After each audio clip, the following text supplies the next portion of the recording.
नमस्कार, बुलेटिन में आपका स्वागत है। मैं हूं आपके साथ आशा सरमाल। चलिए शुरुआत करते हैं उत्तराखंड से जुड़ी खबरों की। सबसे पहले आपको बताते चलें कि उत्तराखंड के अंदर आप देखिए विकास की राह पर किस तरह से गंगा बहाने की बात पुष्कर सिंह धामी की तरफ से की जा रही है। लेकिन फिलहाल जिस तरह से मुख्यमंत्री पुष्कर सिंह धामी ने देवभूमि संस्कृति के आज अंतिम गांव माणा में भी शिरकत की। उत्तराखंड के मुख्यमंत्री हैं पुष्कर सिंह धामी। उन्होंने चमोली जिले के अंतिम गांव माणा में आयोजित देवभूमि सांस्कृतिक महोत्सव 2025 में भाग लिया। उन्होंने इस आयोजन के लिए सेना और पर्यटन विभाग को बधाई दी और कहा कि ऐसे महोत्सव न केवल स्थानीय रोजगार और उत्पादों को बढ़ावा देते हैं बल्कि पलायन को रोकने में भी सहायक हैं। तो मुख्यमंत्री ने महोत्सव स्थल पर लगे हुए हस्तशिल्प और स्थानीय उत्पादों के स्टॉल का निरीक्षण किया। विजेता सांस्कृतिक टीमों को पुरस्कार दिए और समापन पर भगवान बद्रीनाथ जी के दर्शन कर प्रदेश की खुशहाली और समृद्धि की कामना की। को लेकर बहुत सपना उत्साह है, उनके अंदर बड़ा उत्साह है। शानदार कार्यक्रम यहाँ पर प्रस्तुत किया गया है। भारतीय सेना, उत्तराखंड सरकार का पर्यटन विभाग, हमारे अन्य लोग, सभी लोगों ने मिलकर इसका आयोजन किया है। ये निश्चित रूप से हमें भारतीय सेना को भी नज़दीक से जानने का अवसर मिलेगा। हमारे जो स्थानीय उत्पादन करने वाले हमारे स्वयं सहायता समूह की महिलाएँ हैं, अन्य उत्पादक हैं, उन सभी के लिए भी एक बड़ा स्थान और बड़ा मंच उनके प्रदर्शनी लगाने में और उनके जो बनाए गए उत्पाद हैं उनको विपणन का एक बड़ा अवसर देगा।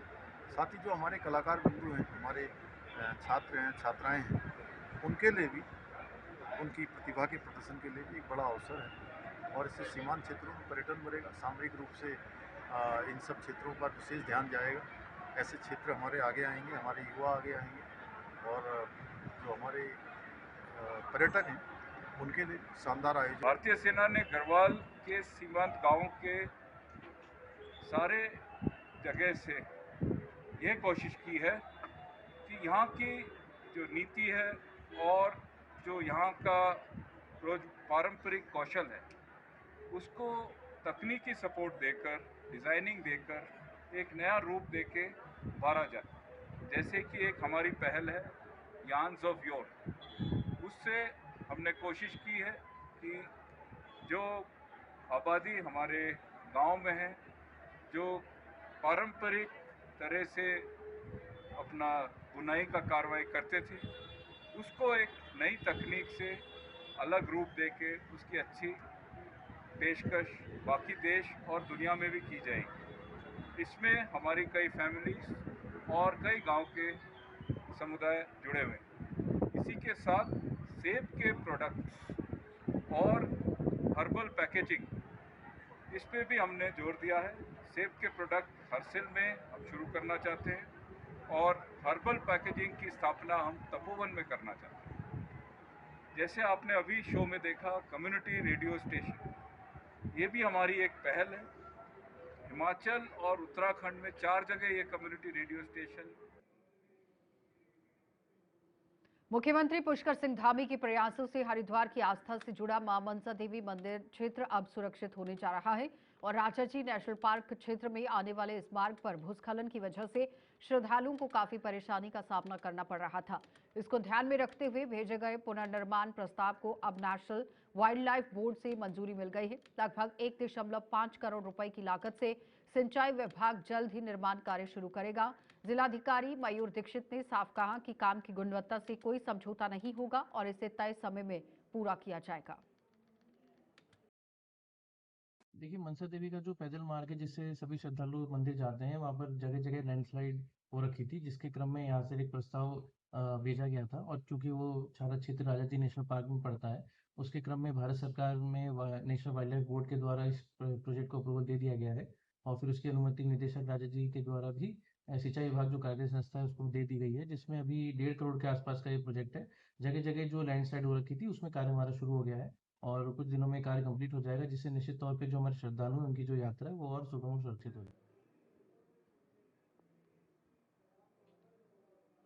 नैनीताल जिले में लगातार हो रही सड़क दुर्घटनाओं पर रोक लगाने के लिए जिलाधिकारी ललित मोहन रायल ने ही यहां सख्त रुख अपना दिया है और हल्द्वानी कैंप कार्यालय में आयोजित सड़क सुरक्षा समिति की बैठक में डीएम ने सभी विभागों और एजेंसियों को निर्देश दिए कि जिले की ही सभी सड़कों का नियमित रोड सेफ्टी ऑडिट किया जाए।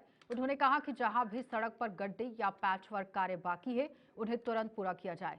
डीएम ने लालकुआं से गोलापार और रामनगर काशीपुर मार्ग पर विशेष सुरक्षा इंतजाम करने को कहा। साथ ही हल्द्वानी नगर के चौड़े चौराहों का सौंदर्यीकरण शीघ्र पूरा करने के निर्देश भी दिए।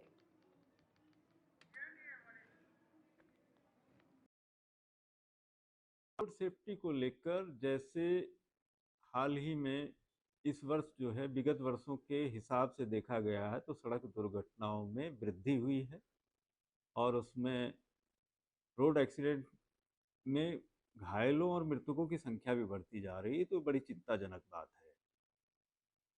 उसमें ब्लैक स्पॉट्स आइडेंटिफाई किए हुए हैं, प्रीवियस में जो रोड ऑडिट सर्वे हुआ होगा, तो इसमें ट्रैश बैरियर लगाने से लेकर डिवाइडर लगाने से लेकर बाकी जो और भी सुरक्षा उपाय किए जाने हैं, तो उसको लेकर जो रोड की वर्किंग एजेंसीज हैं उनको निर्देश दिए गए हैं। कई चौराहे हैं हल्द्वानी में जिनमें वाइडनिंग का काम भी होना है, डिवाइडर का काम भी होना है और सेफ्टी मेजर्स भी लिए जाने हैं।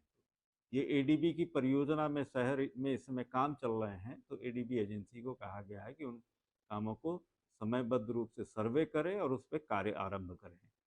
उसके अलावा जो ड्राइविंग में ओवर स्पीडिंग है, ड्रंकन ड्राइविंग है या माइनर्स बच्चे जो गाड़ी चला रहे हैं या जो स्टंट करते हैं, ये सब के लिए इन्फोर्समेंट के लिए जो परिवहन के अधिकारी हैं, हमारी पुलिस प्रशासन है, इन लोगों को ड्राइव चलाने के लिए रोड सेफ्टी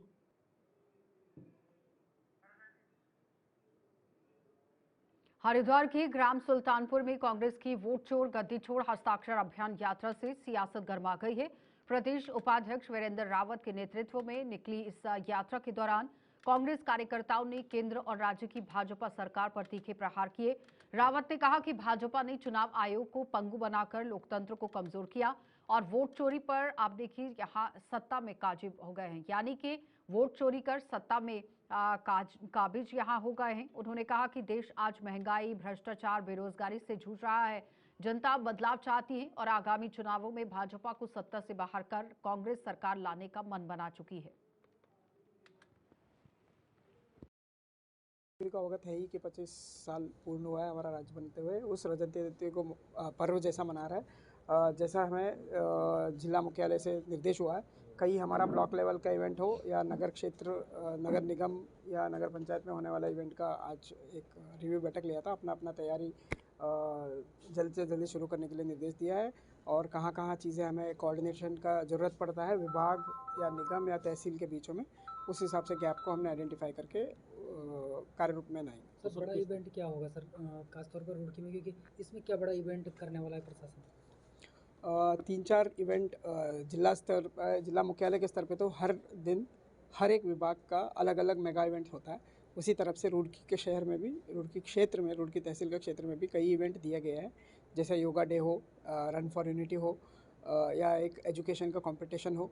और 9 नवंबर का कार्यक्रम अगले वर्षों से इस बार विजृंभण या थोड़ा ग्रैंड तरीके से मनाया जाएगा। समस्याओं के निवारण की बात की है सर, चाहे क्या कहेंगे सर, आपने निर्देशित किया है अधिकारियों को? हमारा सभी दीपावली के और इस माह के अंदर सभी रास्ता कितना भी है, वो डिस्ट्रिक्ट रोड हो, NH हो या RH हो, स्टेट हाईवे SH हो, उन सभी को गड्ढा मुक्त करना है। उसी हिसाब से निर्देश दिया था, उसका एक मॉनिटरिंग और रिव्यू रखा था आज। कहीं अभी भी क्वालिटी कहाँ कम है, उधर पुनः सही तरीके से करने के लिए निर्देश दिए। लगातार आप भी मॉनिटरिंग उन चीज़ों को लेकर करते हैं? नहीं, डीएम सर के माध्यम से ही सभी STMs को और तहसील को इसका कार्य का देख रेख करने के लिए ड्यूटी लगा रखी है। उसी हिसाब से स्टेट हाईवे हो, NH हो, हमने अलग अलग तहसीलदार, नायब तहसीलदार, जैसा मैं NH का खुद देख रहा हूँ, तो हमारा एक कर्तव्य है पहल से ज़्यादा, तो इसको देखना और कहाँ कमी है उसको। अंतर्राष्ट्रीय रविदास धाम जन कल्याण ट्रस्ट के अध्यक्ष और दलित नेता योगेश प्रमुख पर हुए हमले के विरोध में आज सिविल लाइंस कोतवाली के ही बाहर यहां दलित संगठनों ने जोरदार प्रदर्शन किया। बड़ी संख्या में महिलाओं और पुरुषों ने पहुंचकर आरोपियों की गिरफ्तारी और योगेश प्रमुख को सुरक्षा देने की मांग की। एसपी देहात शेखर चंद सुयोल ने ही के मौके पर पहुंचकर प्रदर्शनकारियों से संवाद किया और बताया कि 2 आरोपियों को गिरफ्तार कर लिया गया है, बाकी की तलाश जारी है। और नेशनल भीम आर्मी के पदाधिकारियों ने चेतावनी दी है कि अगर जल्द कार्रवाई नहीं हुई तो आंदोलन और उग्र होगा। मैं अपना परिचय देता हूँ आप लोगों को। मैं प्रदेश अध्यक्ष भीम आर्मी जय भीम संगठन से हूँ उत्तराखंड।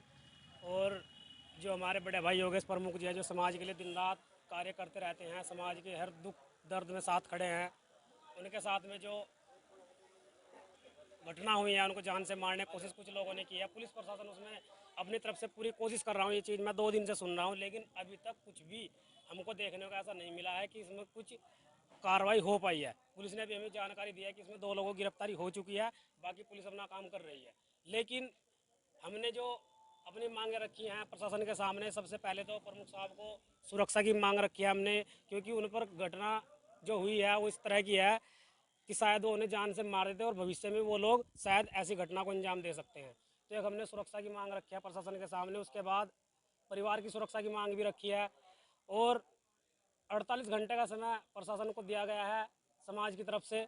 अगर प्रशासन उसमें खरा नहीं उतर पाता है तो फिर उसके बाद समाज अपने तरीके से काम करने के लिए तैयार है। समाज की महिला तो देखिए जितनी पीड़ा पुरुषों में है, मैं समझता हूँ कि महिलाओं में उससे ज़्यादा पीड़ा है, क्योंकि उनके भाई एक डॉक्टर भी है, वो समाज के लिए, समाज का सर्व समाज के लिए अगर जितना उनसे बन पाता है उतना करते हैं। और प्रमुख साहब भी, चाहे बेटी की शादी हो, किसी भाई का किसी प्रकार की कोई पीड़ा हो, समस्या हो, प्रमुख साहब भी दिन रात साथ में खड़े हैं। और महिलाओं के अंदर इतना रोष है कि आज इधर पथरी साइड में भी कुछ महिलाओं ने आज प्रेस वार्ता किया है और वो भी उधर से यहाँ पर आने का काम करे। से काफ़ी लोग यहाँ अपनी कंसर्न शो करने आए थे। मेरी उनके परिजनों से बेसिकली जो पीड़ित थे उनके भाई जो डॉक्टर हैं उनसे लगातार वार्ता हो रही है। हमने उन अज्ञातों को आइडेंटिफाई करके 2 लोगों को कल रात अरेस्ट कर लिया। जो गाड़ी इस पूरे घटनाक्रम में इस्तेमाल हुई थी वो गाड़ी कब्जे पुलिस आ चुकी है। बाकी जो और लोग हैं उनकी गिरफ्तारी जल्दी से जल्दी हम करेंगे।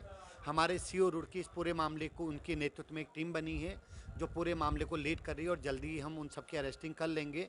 बाकी जो भी उनके परिजनों ने कुछ कंसर्न अपने शो किए हैं सुरक्षा को लेकर के, तो अभी स्थिति एकदम कंट्रोल में है, कहीं कोई विवाद या ऐसी बात नहीं है। भीड़ केवल अपनी आस्था या अपना एक अफेक्शन शो करने के लिए यहाँ पर आई थी। तो हम अलर्ट मोड में हैं कि कहीं कोई और ऐसा घटनाक्रम रेप्लिकेशन में न हो। बाकी की अरेस्टिंग का जल्दी से जल्दी प्रयास हो रहा है। और जो सुरक्षा वाली बात उन्होंने कही है, जो मुझे ज्ञापन दिया है, उसे भी उचित मंच पे पहुंचाकर उसमें एक लीगल एक्शन हम जल्दी लेंगे। 2 लोगों की हो चुकी, जो मेन अभियुक्त इस पूरे घटनाक्रम में वहां पर मौजूद थे, उनमें से 2 की अरेस्टिंग हो गई। बाकी पूछताछ चल रही कि और कितने लोग कौन कौन थे, क्योंकि मामला हमारे पास अज्ञात में दर्ज था। हम ये भी नहीं समझ पाए थे कि ये हमला किसने और किस मोटिव से किया था, क्योंकि पीड़ित ये सब बताने की स्थिति में नहीं थे। तो पुलिस ने पिछले 30 घंटों में ये सारा घटनाक्रम सॉल्व किया है, जो हमारी टीमें लगी थी, और जल्दी हम पूरे केस को, सारे जो अभियुक्त हैं उनको अरेस्ट कर लेंगे। मोटिव जो अभी तक हमें पता लगा प्रथम दृष्टया, चूंकि अभी विस्तार से पूछताछ होनी है, कुछ दिन पहले शायद जो वादी पक्ष और प्रतिवादी दोनों में किसी चीज़ को लेकर झगड़ा हुआ था। ये अभी फिलहाल प्रथम दृष्टया ये लग रहा है कि उसी का रेप्लिकेशन है। मैंने बताया ना, समय हम जल्दी से जल्दी, उन्होंने तो 48 घंटे लिखा, भी घटनाक्रम को 35 घंटा हुआ है। हमने मेन अज्ञात में जो केस दर्ज था जिसमें पीड़ित ये बताने की स्थिति में नहीं थे कि कौन हमलावर थे, क्या थे, हमने मेन एक्यूज्डों को अरेस्ट कर लिया, गाड़ी रिकवर कर ली, और बाकी जो और लोग उसमें इन्वॉल्व हैं उनके खिलाफ हम जल्दी से जल्दी टीमें बना करके उनकी अरेस्टिंग।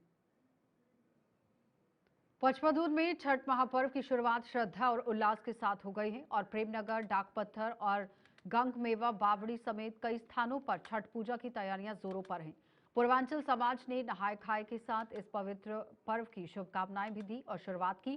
श्रद्धालु अब देखिए वहां पर पहुंचे हुए थे, लेकिन श्रद्धालु परंपरागत विधि विधान से व्रत की तैयारियों में जुटे हुए हैं।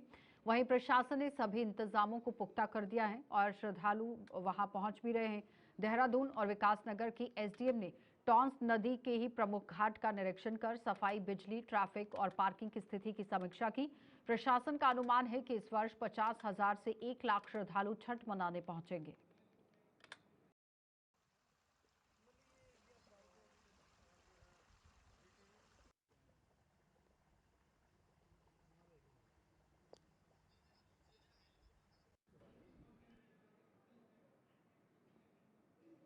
पौड़ी में एक निजी संस्था की ओर से आर्टिफिशियल इंटेलिजेंस विषय पर एक दिवसीय गोष्ठी का आयोजन किया गया। इस कार्यक्रम में विभिन्न विद्यालयों से आए हुए छात्र छात्राओं ने बढ़ चढ़कर हिस्सा लिया। गोष्ठी में बतौर काउंसलर आशीष डबराल ने छात्रों को संबोधित करते हुए कहा कि भविष्य एआई का है और इसमें करियर की असीम संभावनाएं हैं। उन्होंने बताया कि आर्टिफिशियल इंटेलिजेंस के माध्यम से शिक्षा, स्वास्थ्य तकनीक और उद्योग जैसे क्षेत्रों में नए अवसर बन रहे हैं और गोष्ठी का उद्देश्य छात्रों में एआई के प्रति यहाँ रुचि और जागरूकता बढ़ाना और उन्हें इस दिशा में आगे बढ़ने के लिए प्रेरित करना रहा। बढ़ने के लिए प्रेरित भी किया जा रहा है।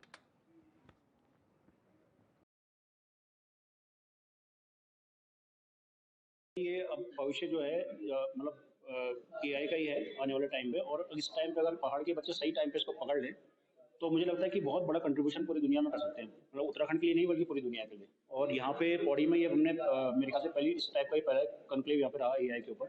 इतने सारे बच्चों ने यहाँ पे पार्टिसिपेट किया, बहुत शानदार रहा ये उनकी जो डिबेट रही।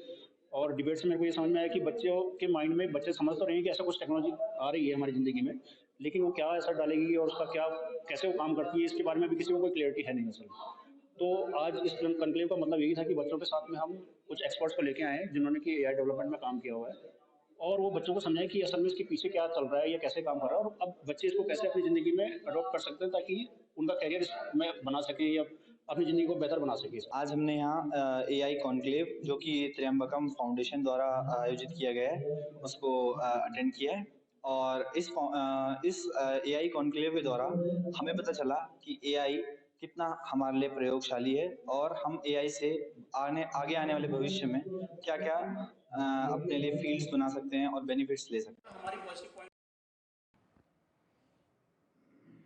कुमाऊं क्षेत्र के क्रिकेट प्रेमियों के लिए ये ऐतिहासिक क्षण है क्योंकि बीसीसीआई के बैनर तले पहली बार रणजी ट्रॉफी मुकाबला कुमाऊं में आयोजित होने जा रहा है। ये मैच रामनगर की कौशिकी क्रिकेट अकादमी मैदान में शनिवार से शुरू होगा।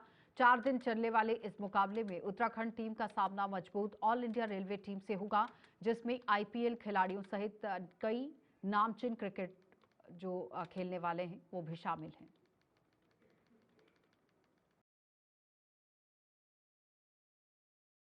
लोग आपके चैनल के माध्यम से मैं सभी को अवगत कराना चाहता हूँ कि हमारे वहाँ जो कॉर्बेट में रामनगर में जो मैच रखा गया है और रणजी ट्रॉफी का मैच रखा गया है, जिसमें उत्तराखंड की टीम इंडियन रेलवे से खेलेगी और ये मैच 4 डे होगा। रेलवेज में भी काफ़ी अच्छे प्लेयर्स हैं, इंडिया प्लेयर्स हैं, करण शर्मा, उपेंद्र यादव, और हमारी टीम में भी काफ़ी अच्छे प्लेयर्स हैं जो कि अच्छे लेवल पे खेल चुके हैं। और मैं चाहता हूँ कि बड़ी संख्या में लोग आएँ और खिलाड़ियों का उत्साहवर्धन करें। किस बैनर पर ये मैच हो रहा है? ये उत्तराखंड क्रिकेट एशियन। कितने दिनों तक ये मैच चलेगा? ये 4 डेज मैच होता है रणजी ट्रॉफी का। दीपक मेहरा, मैं प्रेसिडेंट क्रिकेट एशियन उत्तराखंड। कोतवाली के बाहर उस समय हंगामा मच गया जब पत्रकार पंकज सक्सेना के परिजन धरने पर बैठ गए। परिवार का कहना है कि उन्होंने न्याय के लिए अब तक 40 से ज्यादा आवेदन दिए हैं, लेकिन प्रशासन और पुलिस की ओर से सिर्फ आश्वासन मिला, कार्रवाई नहीं। परिजनों ने आरोप लगाया कि पंकज सक्सेना को बार बार टारगेट किया जा रहा है और उनकी छवि धूमिल करने की साजिश चल रही है। परिवार का कहना है कि बार बार शिकायत के बावजूद दोषियों पर कोई कार्रवाई नहीं हुई। नाराज परिजनों ने चेतावनी दी है कि अगर जल्द न्याय नहीं मिला तो वे कल आत्मदाह करेंगे।